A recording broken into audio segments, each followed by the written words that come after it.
Right now, in a weak market, some people are still printing money every single day, tens of thousands of dollars, not by trading, not by gambling on meme coins, but rather helping power the next generation of AI. That's exactly what Bittensor Mining is. You get rewarded in TAO tokens for completing AI tasks and running your PC 24/7. If you watched my last video about Bittensor, then you already know why so many people are paying attention to it and holding TAO tokens. So the real question is Bittensor mining still worth it in 2026, especially after the halving and in a market that feels weak? So make sure to like and subscribe to CryptoNinjas for contents like this, and let's break it down. Okay, first, very important. What is TAO mining for newbies? Well, you've probably heard of Bitcoin mining, right? People use super strong computers to solve difficult math problems, burn tons of electricity, and get Bitcoin as a reward. TAO mining is similar but also different. Instead of wasting power on meaningless puzzles, your computer does real AI work, like answering questions, running fast AI calculations, or helping train smart AI assistants.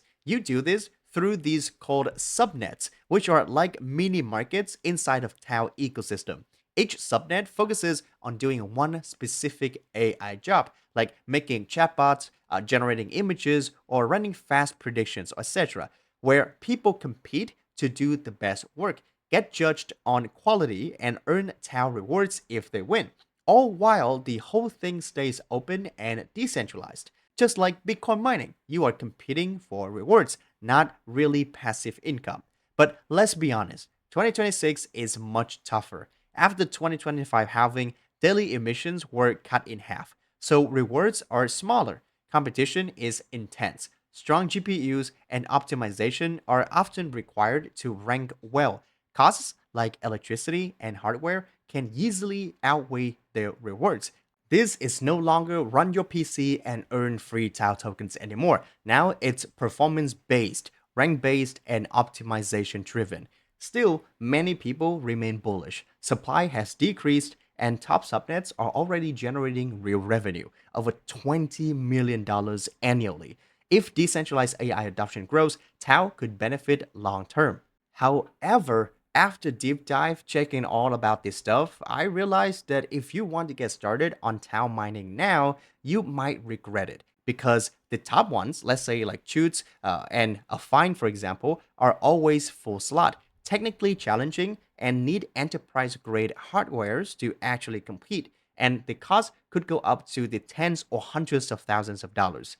The lower range, like Riches or Score or Templar or Hippos, for example, are also always full or even monopolized, meaning one miner takes all the rewards, oftentimes the subnet owner. Then, even the lower ones, which are super cheap to enter and have open slots, but offers tiny reward pools and often dead or monopolized, not worth to invest.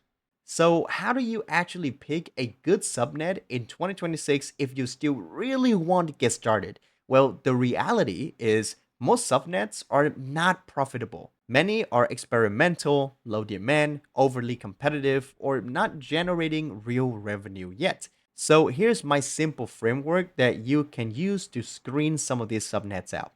First is the emission percentage. The bigger the slice, the bigger the reward. Every subnet receives a percentage of daily total TAO emissions. Now, let me show you exactly what I mean. If we look at the screen right here, for Chutes, for example, they are now earning about 10.04% emission of daily TAO tokens. Now, what this means is that every day, Chutes will earn around 722 TAO because it's 10% of the total emissions, right? And for a Fine, for example, it's earning around 8.56%. For Scores, it's earning about 3.5%, right? And then you have the other ones that are in lower levels, like 0.7%, or even some that have 0% in emission, right? So basically, these ones don't earn anything. So you don't want to participate in this because, well, there's no reward. Now, the next thing that I look for is 24-hour, 1 week, or 1 month flow. You can see the columns right here.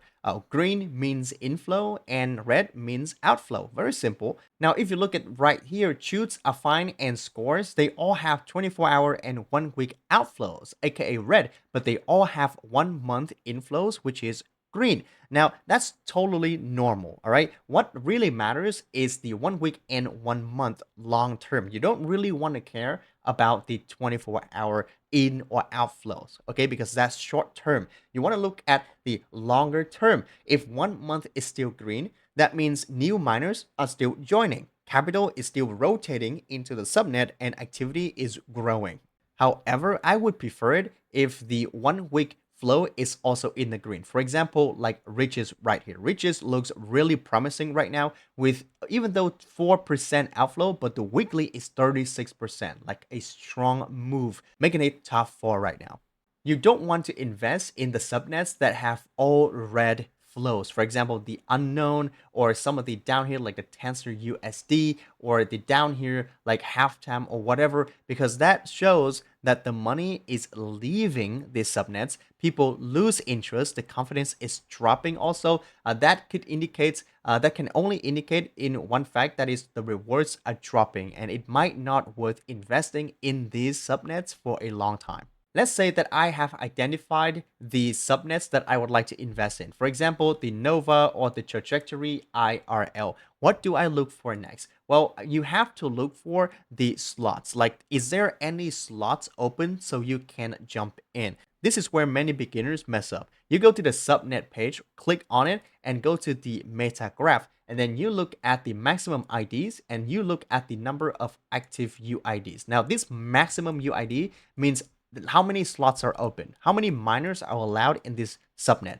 For Nova, it is 64. That means only 64 miners are available. And look at that. The number of active UID are also 64. That means this one is full. You cannot register. The next one is Trajectory. Okay, so it has 256 maximum miner slot and it's also very full. So again, you cannot get in. You have to find the one that the amount of active UID is less than the amount of maximum UID. For example, I found this one called the Evolve AI, which has a max number of 256, but the number of active UID is only 21. So you can definitely join this one. But the reason why it has so little people and not a lot of miners is that it's very new and it doesn't have that much amount of emission per day. So the reward is not worth the risk, so people are not coming in. And talking about the rewards, let's say that you have found a subnet that has a available slot and everything is looking great. What else should you look into? Well, you should obviously look for the incentives, okay? Could you potentially earn in this subnet or not? So you want to look at the incentive column right down here. Now, this is what you don't want to look at. So you look at the first line, the first miner, who is also the subnet owner. He has 1 incentives. Now that is not good because this one is one of the monopolized subnet. That means the subnet owner is earning all of the incentives, all of the TAO emissions. If you were to join this one, you would be like any of these folks who join and earn nothing because this is monopolized. Similar with this one, for example, is Riches. Okay, it also has a monopolized model where the subnet owners earn all of the incentives. So you don't want to be in this. You want to look for those that have a very distributed incentives number. For example, this one right here called Flame Wire, the incentive, as you can see, it is distributed very nicely among the participants. So all of these participants, they all earn a little bit of TAO emissions reward, not just the subnet owner. That's what you want to look into. And then this is where most people fail, right? I've spent real time digging into Bittensor, tracking subnet rankings, watching emissions shifts, testing setups, and seeing how fast profits rotate. After going deep into the data and mechanics, here are the key things that you absolutely need to know before jumping in. First, mining is different from staking, okay? A lot of people mix this up.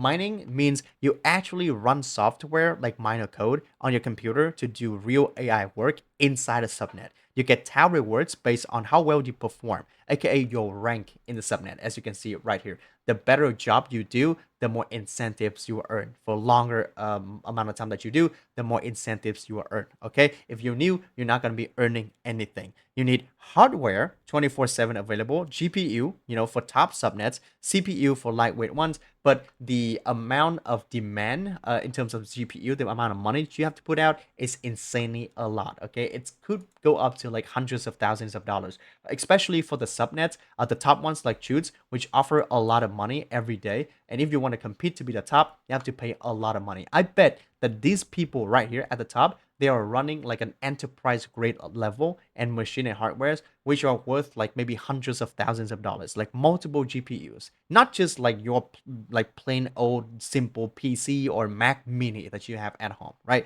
And the cost of running it, like electricity and cloud, if you don't have a machine, you can run cloud, it's gonna be hundreds or even thousands of dollars a month, right? So that's a lot of money.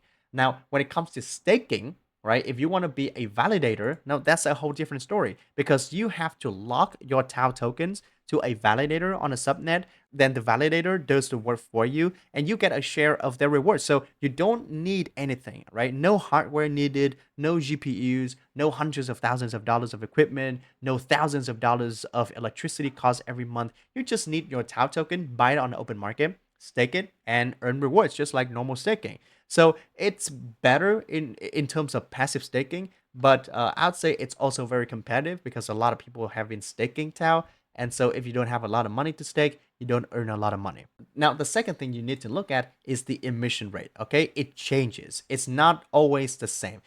Right now, Chutes is at the top with 10% emission, but tomorrow, Affin can take its slot to be 10%, and Chute right now could be like 9 to 8%. Next thing you need to understand is that competition is very, very tough. Okay, when a subnet starts paying well, tons of people jump in overnight in 1 second because they have like scripts and tools and bots running 24/7 to just apply and find the best subnets available and register for the slots. So if you don't have a setup like that, like a tool to do that for you, you're basically like clicking with your hands and your human reaction. You're not going to be able to get in and basically compete for the slots, not alone, talking about, competing for the rewards. Okay. So yeah, you need better hardwares. And then finally, the next thing that you need to understand is that not everyone makes money in these subnets. Okay. Again, looking at Chutes. Okay. Only a selected few miners actually make money, like 32 of them,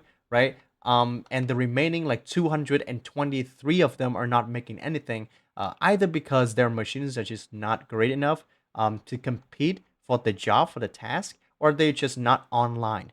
Okay. So if you started out with a few $1,000s and you buy like one or two GPUs, I bet you're gonna be like one of these guys. You're not gonna be earning anything for the first few weeks of in the Chute subnets, right? You need to slowly climb up the ranks, right? Slowly invest in your hardwares and slowly, but steadily be active in the subnets and climb your way up to the top. But on your way of doing that, you'll be wasting thousands or tens of thousands of dollars. So to wrap everything up, TAO mining in 2026 isn't easy anymore. It's competitive, it's capital intensive, and the most profitable subnets are already crowded all the time. The best slots get taken almost instantly. And if you're new, you should expect weeks of zero rewards. I mean, weeks or even months, while still paying for the hardware and the electricity costs. And even when I lay out all these conditions and notes, the reality is most miners only meet about three or maybe four of them, right? Very few actually have the capital, the technical setup and understanding, the patience, and the speed to adapt at the same time. That's why a lot of smaller miners, they just quit. The edge is smaller now and the game is tougher. If you still want to mine, then I suggest you to do it smartly. Okay, start with a cheap subnet. Focus on the ones with real utility. Try to find them, learn the ranking system, and improve gradually. For me personally, what I would do is I would rather just buy TAO token, right? Hold it or stake it and let the network growth and price appreciation do the heavy lifting. Now, if this video helps you understand the real landscape of TAO mining, make sure to like and subscribe to CryptoNinjas for more contents like this, and comment down below what you are doing right now and whether you are a TAO miner or not. Thank you so much for watching this video. Daily out.